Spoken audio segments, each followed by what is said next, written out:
இன்னைக்கு நம்ம மதுரையில அதிகமா மரங்களே இல்ல. இதுக்கு காரணம் வெயில் அதிகமா இருக்கு. வெயில் அதிகமா இருக்க காரணம் என்ன நினைக்கிறீங்க? மரத்தெல்லாம் வெட்டிடுறாங்க, மரம் கிடையாது. நிறைய எல்லாமே இப்ப வீடாயிடுச்சு. எல்லாமே இடங்கள் குறைஞ்சிட்டு வருது. பாப்புலேஷன் இன்க்ரீஸ் ஆக பப்ளிக் ஸ்பேசஸ் குறைஞ்சிட்டு வருது. இனிமே வைக்கணும். இப்ப நம்ம மரம் வைக்க போறோம் அப்படின்னா எங்கெங்கெல்லாம் மரம் வச்சா நல்லா இருக்கும்னு நினைக்கிறீங்க நீங்க? மதுரைக்குள்ள மரம் வைக்கிறதுக்கு இப்போதைக்கு இடமே இல்லை. எல்லாத்தையும் எக்ஸ்டெண்ட் பண்ணி வெட்டி விட்டாங்க. இருக்கிறதையும் காலி பண்ணிட்டாங்க.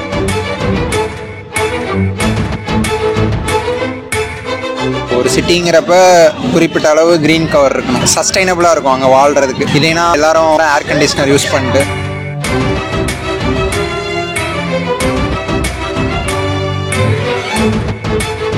இன்னைக்கு நம்ம மதுரையில அதிகமா மரங்களே இல்ல. இதுக்கு காரணம் வெயில் அதிகமா இருக்கு. வெயில் அதிகமா இருக்க காரணம் மரங்கள் இல்லாதனால. ஏன்னா குழப்பறானேன்னு பாக்குறீங்களா? மரம் அதிகமா இல்லாத காரணம் நம்ம தாங்க. சோ மதுரையில மக்கள்கிட்ட போயிட்டு ஏன் மரங்கள் இல்ல, ஏன் வெயில் அதிகமா இருக்குன்னு தான் கேட்க போறேன். இதுக்கு என்னென்னலாம் சொல்ல போறாங்க, மரங்கள் வச்சிருக்காங்களா இல்லையா, மரங்கள் நட்டிருக்காங்களா அப்படின்ற மாதிரி கேட்க போறோம். மக்கள் என்ன சொல்றாங்கன்னு பார்ப்போம். ஆனா அதே பாத்தீங்கன்னா நம்ம மதுரைக்குள்ள ஏகப்பட்ட இடங்கள்ல கொஞ்ச நாளைக்கு முன்னாடி மரங்கள் நிறைய இருந்தது. அதிகமா எங்கெங்க அடர்த்தியா மரங்கள் இருந்தது, நம்ம அந்த நிழல்கள் எல்லாம் யூஸ் பண்ணிருக்கோம் அப்படின்னு நீங்க போய் ஃபீல் பண்ணிருந்தீங்கன்னா கீழே கமெண்ட்ல சொல்லுங்க எந்தெந்த ஏரியாக்கள்ல மரங்கள் நிறைய இருந்தது அப்படின்னு. சோ மக்கள்கிட்டையும் போய் கேட்போம் எங்கெங்க மரங்கள் இருந்தது இப்ப இல்ல, சோ இதை வைக்கிறதுக்கு என்ன பண்ணலாம் அப்படின்ற மாதிரி தான் போய் கேட்க போறோம். வீடியோக்குள்ள போலாம், வரீங்களா?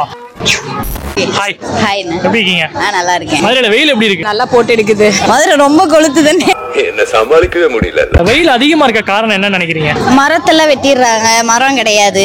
வீடாயிடுச்சு. இடங்கள் குறைஞ்சிட்டு வருது. பாப்புலேஷன் இன்க்ரீஸ் ஆக பப்ளிக் ஸ்பேசஸ் குறைஞ்சிட்டு வருது. இந்த மாதிரி ஏதாவது காரணத்தினால வெயில் அதிகமா இருக்கலாம். ஏதாவது ஒரு கோயில் கட்டுறாங்க, வீடு கட்டுறாங்கன்னா டகால்னு பெரிய மரமா இருந்தாலும் இப்போ டிஸ்ட்ராக்ட் பண்ண யோசிக்க மாட்டாங்க யாருமே. அது எவ்வளோ பெரிய 30-40 வருஷம் இருந்த மரம்னாலும் டகால்னு வெட்டிடுறாங்க.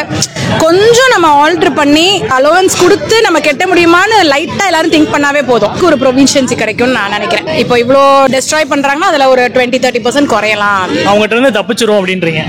ஆமா.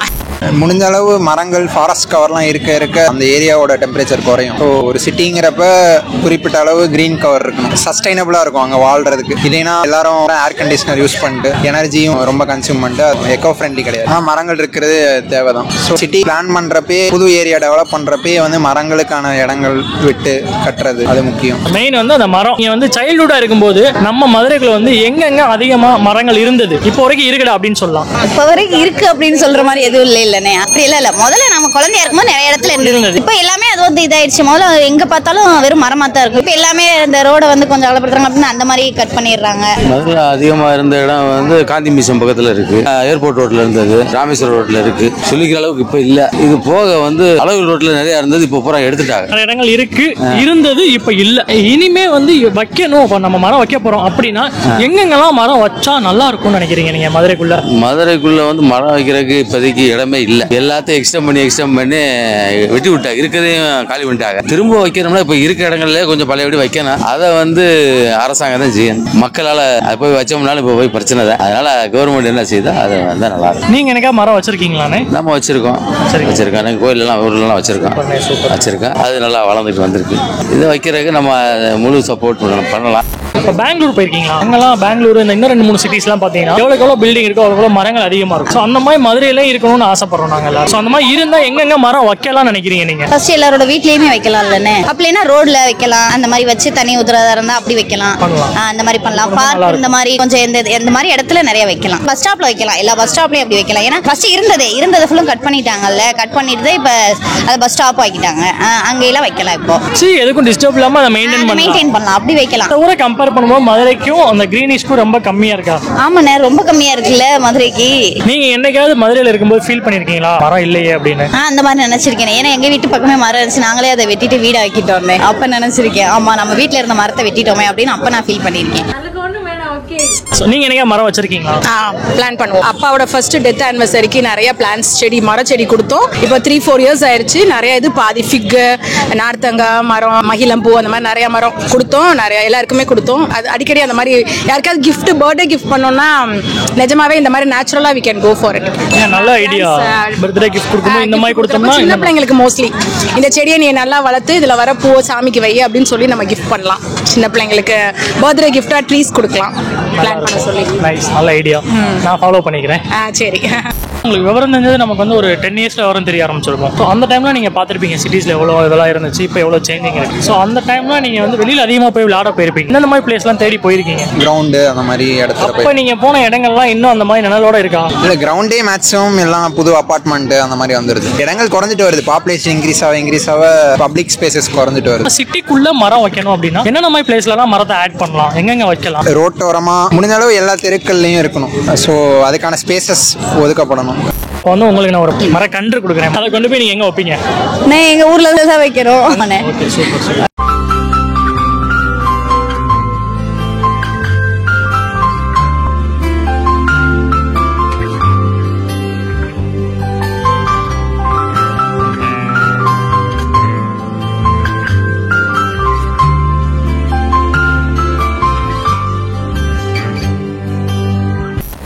இந்த வீடியோல வந்து நம்ம மக்கள்கிட்ட போய் கேட்கும்போது நிறைய பேர் நிறைய விதமான பதில்கள்லாம் கொடுத்தாங்க. நல்லா இருந்தது. நிறைய பேர் பேசினது, நாங்க மரம் வச்சிருக்கோம், மரம் அங்க இருந்தா நல்லா இருக்கும், இங்க இருந்தா நல்லா இருக்கும், இங்கெல்லாம் இருந்தது இங்கெல்லாம் இல்ல அப்படின்ற மாதிரி ஒரு ஃபீல் பண்ணி ஒரு எமோஷனலா சொன்னாங்க. ஸோ நேச்சுரல் வந்து அந்த அளவுக்கு லைக் பண்றாங்க. ஸோ மற்ற சிட்டிஸை கம்பேர் பண்ணும்போது நம்ம சிட்டிஸ்ல வந்து ரொம்ப கம்மியா இருக்கு, பட் இருந்தா நல்லா இருக்கும்.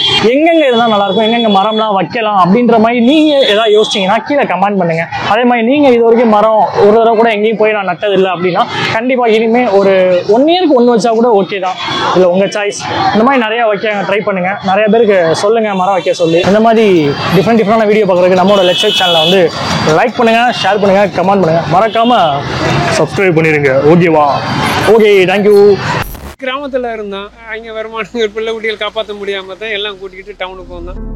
எல்லாரும் ஒரு வாழ்க்கையில கஷ்டப்படுறவங்க தான். நம்மளால முடிஞ்ச அளவுக்கு ஒரு சொந்த தொழில் பார்க்கறது நல்லது. ஏன்னா எல்லாரும் இப்ப உள்ள சூழ்நிலைக்கு யாராவது ஒரு ஆள் பாடுபட்டு தான் ஆகும். வெளியில வேற எங்கேயும் வேலைக்கு போவேனா, ஆட்டோ ஓட்டிக்கலாம் அப்படின்னு சொல்லியிருந்தாரு. அதனாலதான் சரி அப்படியே எனக்கு வரதான் சொல்லி கொடுத்தாரு, அப்படியே பழகிட்டு வந்துட்டேன். 15 வருஷமா வேலை ஆத்திருக்கு. பெரியார் பஸ் ஸ்டாண்ட்ல வேலை ஆத்திருக்கு. அந்த பஸ் ஸ்டாண்ட் இடிச்சாங்க. அப்ப 3 தங்கச்சியில கல்யாணம் பண்ணி கொடுத்துருக்கு. அப்ப எவ்வளவு கஷ்டப்படணும். 4 பேரை பேத்தி இருக்கு. செலவுக்கே காசு இல்லை அப்படின்னா கூட உட்காந்துட்டு இருக்க தேவையில்ல. ஆட்டோ எடுத்துட்டு போச்சுமா ஒரு சின்ன 2 சவாரி எடுத்துட்டு வந்தாலே போதும், கை செலவு காசு வந்துடும். அந்த மாதிரி வருமானம் கட்டுப்படி ஆகல சரின்ட்டு அப்புறம் ஃபேமிலியோட வந்து இதை கொஞ்சம் லோன் வாங்கி இதை போட்டு இப்போ ஒரு 25 வருஷமா இந்த ரோட்ல வியாபாரம் பண்ணிட்டு கொஞ்சம் இளநீர் கரும்புச்சாறு எல்லாம் பண்ணிக்கிட்டு இருக்கோம். தொழில் பார்க்குறோம், யாரா இருந்தாலும் முதல்ல நாணயமா தொழில் பார்க்கணும். அதுதான் வாழ்க்கையில இருந்தது. யாரையும் கெடுத்து வாழணும்னு நினைக்கிறேன். செய்யற நோக்கம் லட்சியம், இதுதான் நோக்கம் லட்சியம். அந்த நோக்கம் லட்சியத்தோட முடிச்சுட்டு நம்ம மேக்சிமம் வெளியில நம்ம தலை காட்டுறது இல்லை. தானதான வேற இல்லை. தானத்திலேயே திறந்தது அன்னதானம் தான். ஒரு மனுஷன் எனக்கு போதுங்கிற ஒரே சொல் வந்து சாப்பாடு ஒண்ணுல மட்டும்தான் வரும். முடிஞ்ச வரைக்கும் யாருக்குனாலும் சரி, ரோட்ல பசியோட இருக்காங்களா, அவங்களுக்கு உங்களால முடிஞ்சதை நீங்க சாப்பாடோ வடையோ டீயோ காப்பியோ பிஸ்கட்டோ எது உங்களால முடியுமோ அதை வாங்கி கொடுத்து அவங்க சந்தோஷப்படுத்துங்க. பசியோட யாரையும் இருக்கக்கூடாது. உங்களுக்கு தெரிஞ்ச யாரும் பசியோட இருந்தா அவங்கள நல்லபடியா பார்த்து அவங்க பசி போகிறதுக்கு என்னவோ செஞ்சு கொடுங்க. என்னோட தாழ்மையான வேண்டுகோள்.